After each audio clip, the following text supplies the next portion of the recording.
I was literally raised on the river. Jerry Siegel and his family moved by the Bronx River in the early 1940s. For him, it was a childhood retreat. Basically playing baseball or acorn fights or chestnut fights.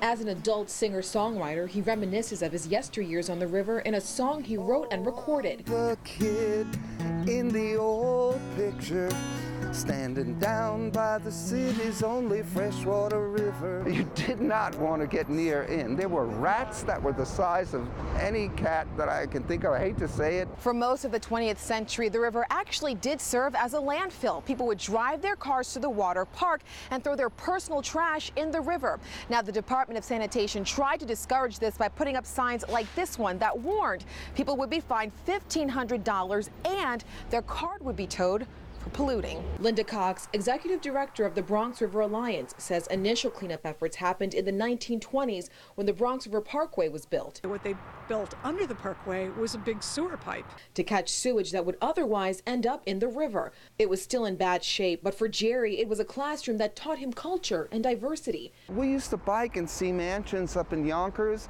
and we used to bike south and go past the Bronx Zoo and see El Barrio and all the people or the gypsies that were living on the side of the river. The same river where literary legend Mark Twain spent his summers at a French inn. There's a place called La Hermitage, right a block from where I grew up. Linda says a Bronx River revival kicked off in the 70s, but fizzled when federal aid dried up in the 80s. Then in the 90s, environmentalists rallied, pulling out cars, tires, and even motorcycles.